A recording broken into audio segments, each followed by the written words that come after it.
Well, hello there, brilliant private practice owner. My name is Gerda, and you are listening to the Private Practice Success Podcast. And this is episode number 42.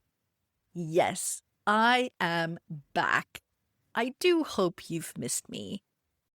It has now been round about 4 weeks since the last episode was published. And I, for one, am not too happy about that because it has always been my intention to give you an episode every week, like every 7 days on a Monday. And it hasn't happened. Why? Because I have been head down, bum up, working very, very hard, long hours to get ready for the Private Practice Success Academy's annual business intensive that happened last week. So, needless to say, today's podcast episode is a debrief on that event. Hence, I've called it the 2025 Business Intensive Debrief. But you know what? A point that I want to make here is the following, because I had to remind myself of this when I had those moments of bit of guilt around not publishing an episode. Because in my mind and in my head and in my heart, I committed to you, my community, to publish a weekly episode. I made that rule for myself that I wanted to stick to. But you know what the beauty is about having your own business? It is that you get to make the rules, which also means that you get to break the rules every now and then. And maybe not break them, maybe just amend, change, shift, adapt. So that is what I did. I had to reprioritize my world over the last 4 weeks.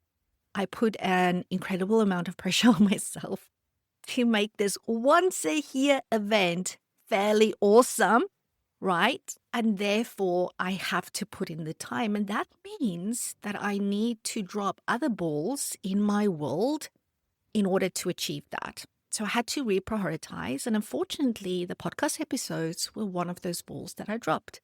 And guess what? I have just picked up that ball again and I've restarted the juggle.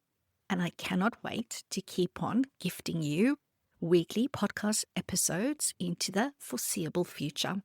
So thank you so much for bearing with me. And yeah, let's get stuck into episode number 42.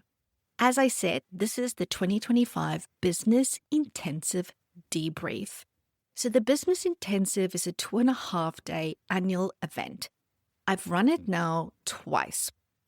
Last year, we went to Hepburn Springs in Melbourne, and last week we were in the most beautiful area of the Gold Coast hinterland called Mount Tambourine, and it was like this amazing, lush rainforest experience. So it was a pretty cool event, and right before I started this podcast episode, I was actually looking through the final videos and photos that my videographer and photographer sent through. And one of the things he did for me was a short, like 2 to 3 minute video that I can use as I promote next year's event. And I was actually sitting on my bed just watching the video, and my 18-year-old son walked in. And I said, hey, you need to come watch this video because, he's always showing me videos on TikTok and Instagram. So I thought, for once, I've got a video to show to him. So I said, come here, no, you need to watch this. And he sat down with me and it started playing. And he had 3 comments for me. The first comment was he was looking at a section where I was talking. So I was standing in the front of the room with a microphone in my hand and talking. And he looked at me and he said, what are you even telling them, Mum? You've never studied business? And I'm like looking at him going, have I studied business? Probably not what and how you would expect. But guess what? I have freaking studied business. From the day I started my practice, I learned business in the freaking trenches, And I have made it my job to study business as it relates to allied health professionals, particularly over the last 10 to 12 years. So I do think I've studied it, but I don't have an MBA, but I definitely have the knowledge. The second thing he said, and this was like 20, 30 seconds later, he then looked at me and said, "Oh, but you know what? There's some people that teach business, Mum, and they've never even run a real business." And I went, "Yeah, I know. I know, right?" And I'm not saying that people like that can't be helpful. They most surely can. But I do think, having been in the trenches, having taken concepts, theories, frameworks, models, and having had to put it through a filter that allows you to use it in a highly regulated industry such as allied health, and being in a position where you've seen what works and what doesn't, makes a humongous difference. And then the third comment he made was during one of the clips. It actually was a clip of a movement break. So we had a movement break on each of the 2 days. We were standing doing all these movements. And he's looking at me and he goes, "Seems like all you guys did was muck around the whole time." And I had to laugh. And I just said, "Well, you know what? Business can be fun. Business should be fun. And when you do a business event, you want to have fun as well. It's part of that experience, the connections, because business in and of itself is freaking hard work.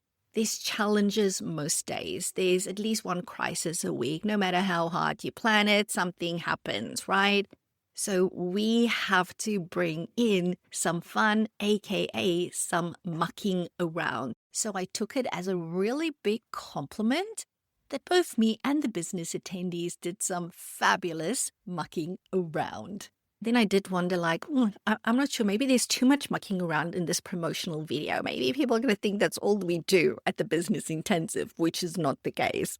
But anyway, that was just interesting to see his reaction to my future promotional video.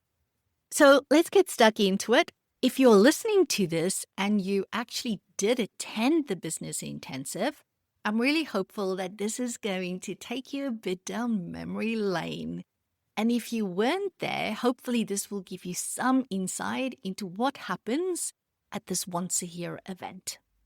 So we start the business intensive with a welcome dinner that happens on the Tuesday night. And that is really for everybody just to get to know one another so that when the actual day starts the next day, there's none of those uncomfortableness about having to meet new people and that type of stuff, right?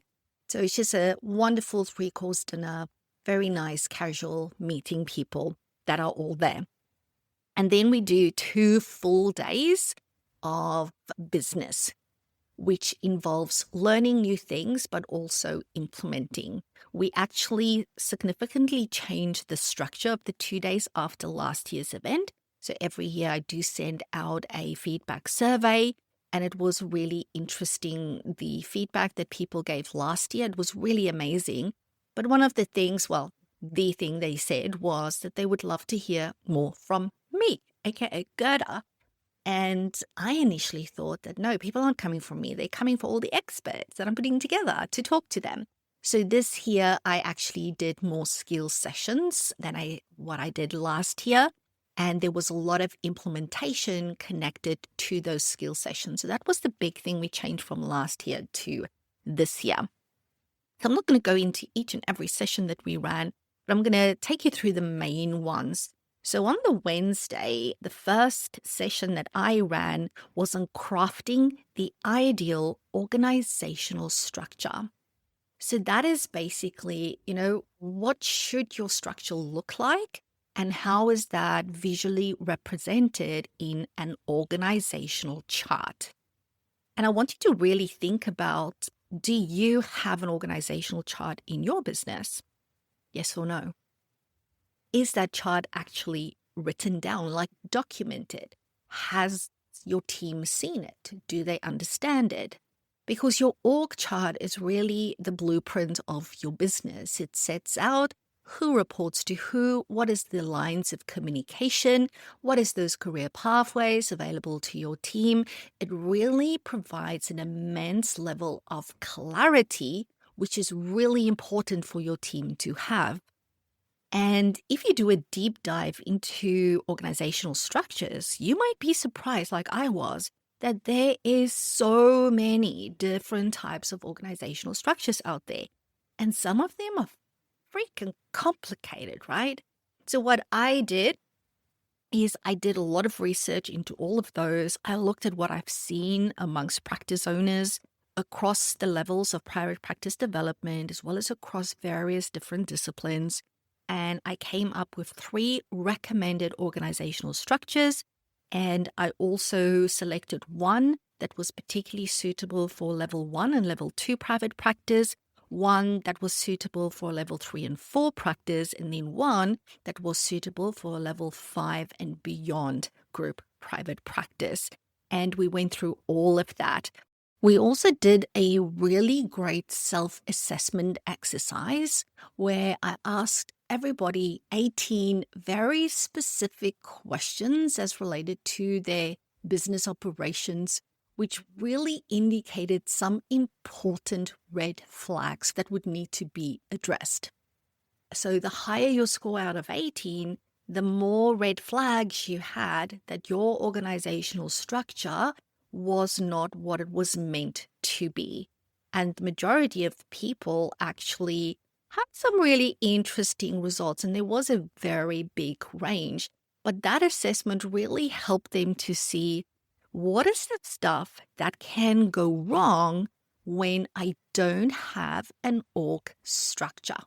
So to just give you an idea of some of these, one of those are some team members wearing too many hats or juggling roles that aren't clearly defined?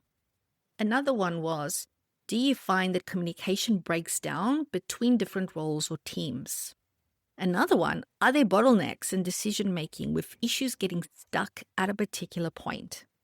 Another one, for example, was, do you find onboarding new team members takes longer than expected due to unclear reporting lines? So we really looked at 18 of these really highly important questions that could be indicating red flags when it comes to each and every one of their organizational structures. Then, of course, all of that informs the right structure for each of the attendees' businesses.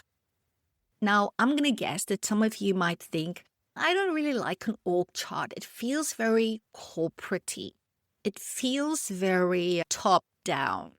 And that's not aligned. And I totally get it.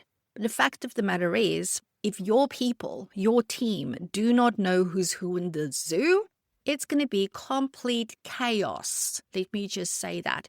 You cannot scale a business without a clear visual representation of who's who in the zoo. It's so important. Your org structure is going to clarify the roles and responsibilities of each person.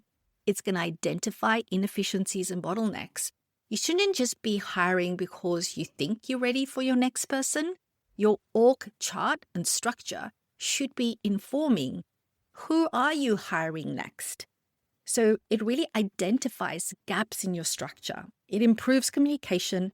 It improves collaboration. And it supports decision-making and problem-solving. So why wouldn't you have one? At the end of that presentation, I got each attendee to start crafting out their ideal organizational structure in order for them to see where they're at right now and what is it that they are working towards into the future. The second skills session on day 1 was presented by Chelsea Knight, who is my practice principal. She's been working at my practice for many years now, and I have 100% indoctrinated her into the private practice success model and methodology. And Chelsea took all attendees through the process that we went through at my own group private practice. So this was particularly for an employee model practice where we used a very carefully selected, reliable and valid psychometric assessment measure to craft and cultivate the ideal team culture and team dynamics that we want at our practice. This specific intervention has been an absolute game changer for us in terms of retaining our team and having clear, transparent feedback loops and open communication between all our team members. And when we link this to that whole discussion of organizational structures, if you were somebody that's gone, oh, I don't like the idea of an org chart, it feels very top down to me, that's why this second piece of the puzzle was so important. For everybody, including management, aka leadership, and the team, both clinicians and support staff, to understand what each and every person's communication style is like, what their personality type is like. And I'm not talking about the disc and stuff like that. It's something totally different, much more high level than the disc. And it worked really, really well. And this presentation was very well received by all the attendees. So I'm super excited to see what my Academy members are going to find as they start to implement this with their teams over the next couple of months. So those 2 skill sessions covered about 3 hours of our day 1 program, and we had quite a lot of other stuff built into it, such as mastermind tables, implementation, expert panel discussion, and all that good stuff. Then on the Thursday, we had another 2 skill sessions. Now, the first one was very early in the morning, and it was all about maximizing your time in order to create business efficiency through smart delegation. Now, we were meant to have a guest speaker come in to present that one in person. Now, listen to this story of what happened to me. So this topic was on the Thursday. Exactly a week prior, was a Thursday afternoon. I was sitting at the hairdresser's getting my hair done, as you do before you run a big event. I was having my color topped up, right? Getting the head full of foils. And the phone rang. And I didn't recognize the numbers, so I don't answer. So I'm one of those people, if I don't know what number it is, who it is that's calling me, I just don't answer the phone. Interesting fact, I have had the exact same mobile number since I arrived in Australia back in 2005. One number. And when I started my private practice, I used my mobile number on all my client and appointment cards. So a lot of people has my mobile number. So I don't answer it if I don't know the number. And if there's somebody who I want to know when they call me, I put them in my contact list. That being said, if the call goes to voice message, my voice message actually says, please don't leave a message because I don't check it. Can you please send me a text and let me know how I can help and where I need to call you back? So I received a text, and it was from the guest speaker that says, hey, Gerda, I'm so freaking sorry, but I'm going to have to cancel. Can you please call me urgently? Now, I couldn't call at that point in time, but as you can imagine, I'm thinking, oh, what's going on, right? And it's very noisy in the salon. And I'm thinking, I don't know what to do here. So I'm just waiting. They finish my hair. I go out into the public outside because it's quieter outside so that I can give her a call. Long story short, she had to go in for urgent surgery. And you know what? Your health always comes first. Always. Make this a lesson for you.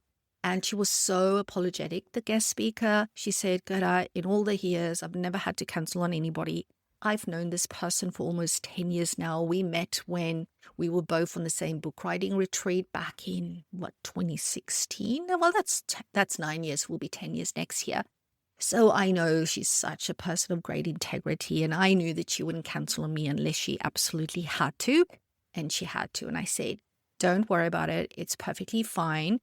Let's make a plan. First thing I do is I call the printers, because I had just paid $2,000 to have my workbooks printed, and they asked me to pay before they start the print run. I call them and go, have you started printing? They go, yes. We're already halfway through. I went, okay, that is perfectly fine. Okay, put the phone down. All right. Because I thought maybe I can get another guest speaker. I know it's very short notice to do that in 7 days. Even if I need to do another talk, I can talk about private practice and the business of private practice all day long. So all her slides are in the workbook. What do I do now? Quick side note. If you are a group practice owner, please know that it is my mission to help you go from overwhelmed, overworked, and most probably underpaid to fully empowered and financially thriving. Helping you build a practice you can't stop smiling about is more than just a tagline in my world. It is what I do. So if you know that you want more from your business, if you know that you deserve more from your business, then today is the day I invite you to reach out. In the show notes, you will find a link to a super short triage form. Pop in your details. I will personally go through your responses and will get back to you ASAP to let you know how I can help. And if I can't, I'll point you in the right direction. Don't put your dreams on the back burner any longer. The sooner you start, the sooner I can help you get there. Now back to the episode.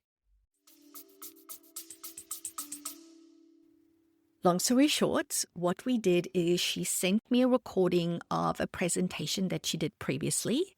So what I did is I went through that presentation and edited it and took out the most important stuff that my people need. And then I put in like reflection sheet slides, basically as a prompt for me to stop the recording and facilitate a discussion and application of her learnings. And you know what? It was the best thing ever. I will say initially I was really stressed because, and this is the lesson for you and why I'm sharing this story for you here on the podcast, because sometimes we've got all our ducks in a freaking row. They're like lined up, they are polished. And that's how I felt going into the business intensive 7 days out. It's like, I'm just like doing those, self-care things now, like the hair and stuff like that. Everything's in place. It's going to be cool. I'm so happy how everything is turning out. And then this happens. So I want you to know that a lot of times in business, things happen outside of your control. And yes, you can be disappointed. You can be a little bit upset. You can be maybe frustrated at it happening. But you know what? If it's something outside of your control, your job is to roll with the punches. Your job is to make lemons out of lemonade. And a lot of people actually told me afterwards that that was a great session, even though she wasn't there, because something was delivered and I immediately was able to help them apply it to their businesses, to their lives. And a lot of this was about delegation and support for them as business owners. So it actually, I think, made the day and that presentation even better. So sometimes you also just need to trust in your own abilities to manage things when it goes wrong. And it's hard in the process, but trust me when I say trust thyself, in that as long as you know that you are doing the best that you can with the time and the information and the money and the energy that you have, that you need to be really proud of yourself when you're managing challenges within your business. So that was that first skill session of day 2. The second skill session of day 2 was called Service Offer Mastery, how to fill your calendar in any market. And this was a skill session that I was particularly excited about because I don't know about you, but I have heard a lot of practices reporting less extensive waitlists, even the absence of waitlists, a reduction in front desk conversions, more clients experiencing financial distress. So they call up and they go, oh, I want to be bulk billed, or oh, I can't afford that. Practices reporting finding it harder to fill calendars of both current and new clinicians. Also, a big one is increased reschedules and cancellations, falling outside of cancellation periods, which is extremely frustrating because it's like, now you can't charge for it. Now, if you've not been subject to any of those, count yourself lucky because a lot of people are going through this. And if you have not been experiencing this, it probably tells me and you that you've done an amazing job at insulating your brand and your reputation from these market forces that's currently at play. And I would expect an established business to be more insulated from these things. And I would expect newer, smaller practices that is not as established to probably be going through more of these. But needless to say, it could be impacting anyone out there, which means that we need to think about our service offer differently.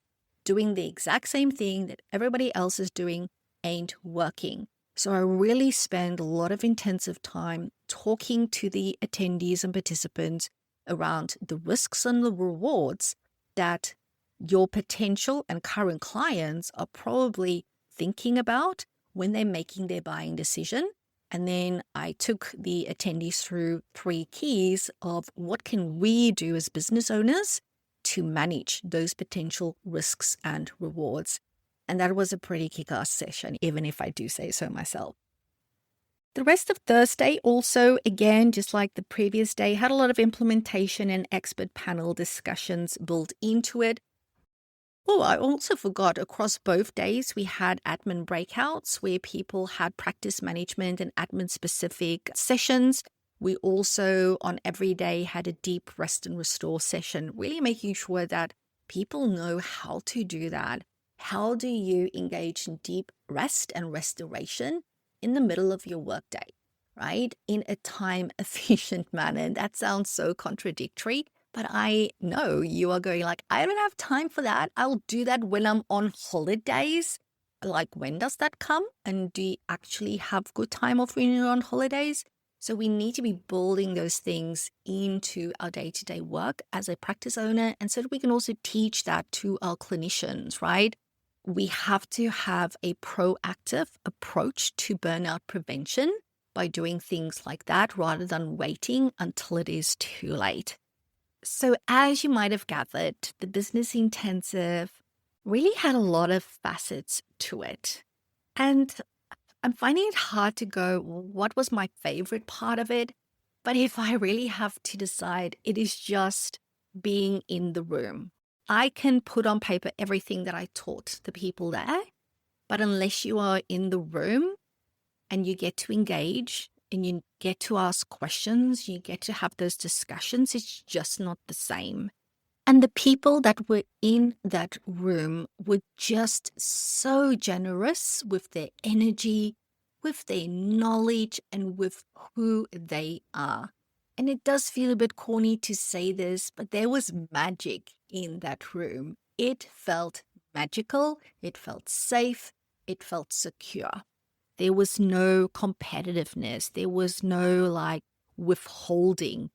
Everybody was just there connecting with everybody else. And one of the attendees actually said afterwards that they thought that this event was the actual perfect size because there was an opportunity to talk to every other person in the room, to connect with every other person in the room.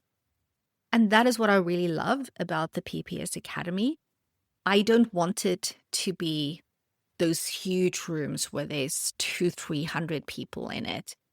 Sometimes I think that's just ego for the business coach. That's not what the Academy is about. The Academy is about like-minded practice owners that love what they do, that want to create an impact, but who knows that they want to create a business that's going to have an impact and that are there to cheerlead one another. Those are the people. And you don't have to be a certain size practice. You don't have to be huge. Any size practice can join the Academy. And of course, we had people that wasn't in the Academy. Every year, we open up only 10 guest tickets to come and join us. And even the guests were freaking amazing.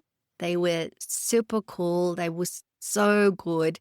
And they just seamlessly blended in with my Academy community. And again, that is who the Academy is. They didn't go, oh, you're a public person, you're not a member, we're not going to interact with you. No, they enveloped them and brought them into the energy that is the Academy. And that is the people that is part of that community. And I will keep it as small as it needs to be to protect that. Yeah. So Business Intensive was pretty cool. On the last night, we had our celebrations and awards night.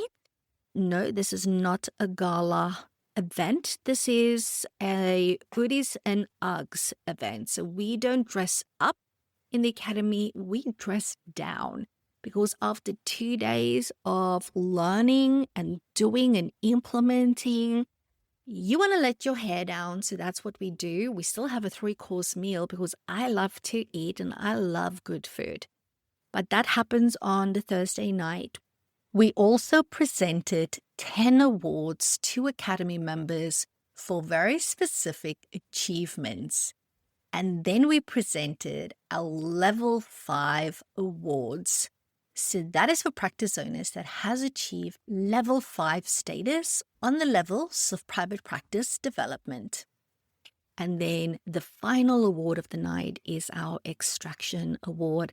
And that is for a practice owner that has made big steps towards and or has achieved extraction status. In other words, they are able to take themselves out of their practice, which means that they have created a self-running practice. Because ultimately, that is what I want to help each and every practice owner achieve. And some people come into the academy at level 1 with that goal. Sometimes people come in and they already have like 20, 30 team members and they can't fathom taking themselves out of the business because they are still such an integral part of it. So everybody can work towards that, and it can look different for each and every one of us, but it is possible. But what I will say is that it doesn't happen overnight. I have actually previously recorded a podcast called How Long Does It Take to Run a Self-Running Practice? I believe it was episode number 3. So I did that pretty early on because this is episode 42. So if that is of interest to you, please go and have a listen. But it is most certainly doable. But the sooner you start, of course, the sooner you can get there. Yeah, so that was a Thursday night. Friday morning, most people left. We all went to have some breakfast. Myself and my EA, the lovely Kelly, we then went on a lovely walk down to a gorgeous waterfall. We came back, hopped in the car, then we went to the skywalk, which is like this big ramp in the sky, and both of us have fear of heights, but we tested ourselves, so we did that. We went up to Gallery Walk and we visited all the little shops. We actually put more than 10,000 steps on my Apple Watch that day, but it was just a day of holiday for me and Kelly after having worked really hard at getting everything tip-top ready for Business Intensive. And then on the Saturday, we checked out, the two of us, and I went to watch my son's rugby game in Brisbane. He was playing there. And after that, I started the big trek back home to Agnes Water. And it just all feels so surreal. I can't believe that I just had the Business Intensive. You know, you snap back to reality so quickly. It's like, oh, okay, it's done for another year. But we're already starting to plan 2026. We're thinking of locations because the location is so important. I do not want to do the Business Intensive in a corporate space. I don't want to do it at a fancy hotel in the CBD area. I've done enough of those type of CBD events over the years. We like to go into places that is really within nature where you can combine relaxation with work, because that is what business should be like. We want to make business as easy as possible, as simple as possible, as sustainable as possible, as profitable as possible, and very importantly, as fun as possible. There should be a lot of mucking around in business. Otherwise, how are you going to stay motivated? How are you going to prevent yourself from burning out? You need to build all of that stuff into running a business. Okay, I think I'm going to leave my 2025 Business Intensive debrief right there. It was an amazing event. I loved connecting with everybody there, and even I left having learned a couple of things. having been reminded of a couple of things that I've always wanted to do in my business and that I probably should be doing. So, you know what? We are always learning. That's probably the big thing I've learned. That doesn't matter how long you are in business, there's always something new. And there's always something you didn't think of just because you didn't know what you didn't know. And sometimes you're just too close to your own business to see what it needs. Anyway, we're going to leave it there. Thank you so very much for tuning in. And as always, remember that I am here to help you build a practice you can't stop smiling about.